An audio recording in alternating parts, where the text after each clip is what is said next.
2 de octubre de 1968. Miles de estudiantes se reúnen en la Plaza de las Tres Culturas para dar seguimiento a uno de los movimientos sociales más importantes del México contemporáneo. A las 6 de la tarde, líderes estudiantiles iniciaban su discurso desde los balcones del edificio Chihuahua. De pronto, un helicóptero que sobrevolaba el área arrojó algunas bengalas al mismo tiempo que emergían disparos de otros edificios del conjunto urbano Nololco-Tlatelolco, predominando el miedo y desesperación entre sus habitantes y los manifestantes ahí reunidos.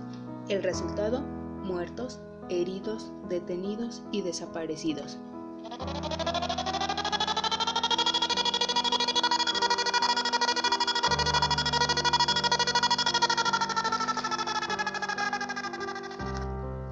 Esta es la versión que cuenta la mayor parte de los civiles que atestiguaron el evento. Es la más estudiada y comentada e incluso se ha convertido en un discurso casi homogéneo. Es retomada a conveniencia sobre todo por las generaciones posteriores de estudiantes. Sin embargo, estos individuos, además de otros agentes e instituciones, buscan legitimar una historia que sitúa a la juventud de la época como el héroe que luchaba en pro de la justicia y libertad, lucha que terminó en tragedia, haciendo del movimiento estudiantil del 68, más que un proceso histórico, un mito. La ola de violencia que tuvo lugar en la Ciudad de México hacia la segunda mitad del año de 1968 culminó en lo que sería llamado la Matanza del 2 de octubre, suceso que es conmemorado cada año de diversas formas, inmortalizando a los mártires del movimiento y reiterando frases como 2 de octubre no se olvida. Cabe decir que estas conmemoraciones tienen una carga positiva, pero al mismo tiempo han reducido de forma indiscriminada todo el proceso. El mito que envuelve un tema tan delicado y traumático para la sociedad mexicana evita que nos cuestionemos las discrepancias surgidas en torno al acontecimiento. Por ejemplo, la versión a la cual nos referimos en un principio habla de cientos de muertos, mientras que los números oficiales registran 29 y 43 en otros casos. Las cifras resultan irrelevantes, al igual que el intento de justificar el atentado, pero sí es necesario observar los matices contextuales al acercarnos al tema. Además, para lograr una reconstrucción objetiva de los hechos, se debe tomar en cuenta lo ocurrido antes y después del 2 de octubre. El movimiento inició el 22 de junio con un incidente entre la Vocacional 5 y la Escuela Particular Isaac Ochoa Terena, incorporada a la UNAM, riña controlada por granaderos, que se presume agredieron atrozmente a los estudiantes. Después de este y otros conflictos, varias escuelas entran en paro laboral entre el 26 y el 29 de julio. Los escenarios de violencia motivaron a estudiantes provenientes de la UNAM, el IPN y otros institutos a unirse para organizar marchas contra el gobierno que se ha considerado corrupto, ineficaz y violento, creando para agosto el Comité Nacional de Huelga. Las manifestaciones que demandaban garantías de libertad y otras peticiones como la destitución de algunos administrativos continuaron. Para el 13 de septiembre se llevó a cabo la Marcha del Silencio. La gran organización estudiantil es reconocida y aplaudida, pero esta comunidad es totalmente heterogénea. Todos tenían intereses diversos e intenciones diferentes dentro del mismo movimiento. Basta con revisar los volantes, pancartas y demás propaganda elaborada por estos círculos sociales. No debemos olvidar los acontecimientos internacionales que se desarrollaban en la época y que influían directamente entre los jóvenes mexicanos, como la Revolución Cubana y la reciente ejecución del Che, así como el renombrado Mayo francés.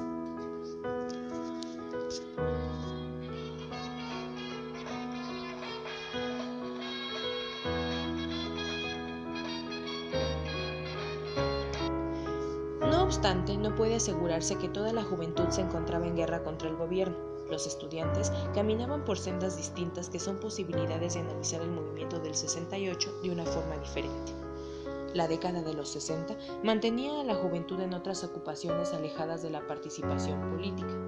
Era la época de la psicodelia, con el apogeo de drogas como el LSD y la marihuana, además del trascendental movimiento hippie, que tenía nulos intereses sociopolíticos, el cual se había vuelto un estilo de vida para muchos jóvenes. La rebeldía y el descontrol juvenil, aunados a las revueltas del movimiento estudiantil, eran mal vistos por una parte de la sociedad que no aceptaba este comportamiento. Es entonces cuando nos preguntamos, ¿quiénes aprobaban o celebraban la opresión que sufrían los estudiantes? Díaz Ordaz, padre de México o su represor. Durante su sexenio, de 1964 a 1970, el presidente Gustavo Díaz Ordaz adoptó una postura paternalista, en la que él se concebía como un padre que vería por el bienestar y salvaguarda del país. Esto implicaba que actuaría con mano firme si la ocasión lo requería. Tal ocasión fue la inminencia de los Juegos Olímpicos ante la agitación estudiantil. Así, dejaría ver esta mano dura en su discurso del 1 de septiembre de 1968. Hemos sido tolerantes hasta excesos criticados, pero todo tiene un límite y no podemos permitir ya que se siga quebrantando irremisiblemente el orden jurídico como a los ojos de todo mundo ha venido sucediendo. Ante este tipo de discurso, la juventud hizo de la imagen de Díaz Ordaz la de un hombre represor e intolerante. Los volantes, las pintas, los gritos, las consignas y pancartas de los jóvenes hacían alusiones a la violencia y a la represión por parte del Estado, como en el de esta joven, en el que se observa la paloma de la paz de los Juegos Olímpicos atravesada por una bayoneta.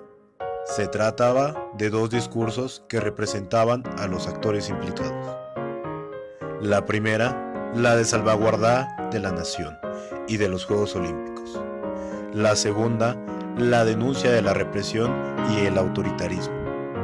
Estos discursos no determinan a los actores implicados, es decir, no significa que sean lo que el discurso dice sobre ellos.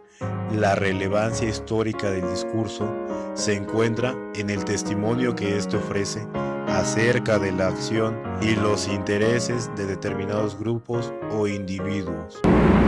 Yo le puedo decir a usted que estoy muy contento de haber podido servir a mi país en tantos cargos como lo he hecho. Estoy muy orgulloso de haber podido ser presidente de la República y haber podido así servir a México. Pero de lo que estoy más orgulloso de esos 6 años es del año de 1968, porque me permitió servir y salvar al país. Les guste o no les guste, con algo más que horas de trabajo burocrático, poniéndolo todo: vida, integridad física, horas, peligros, la vida de mi familia, mi honor, el paso de mi nombre a la historia. Todo se puso en la balanza. Afortunadamente salimos adelante. Y si no ha sido por eso, usted no tendría la oportunidad, muchachito, de estar aquí preguntando. La opinión de la sociedad civil reaccionaria al movimiento del 68. La opinión pública fluctuó entre el apoyo, la simpatía, la indiferencia y la franca condena de estudiantes.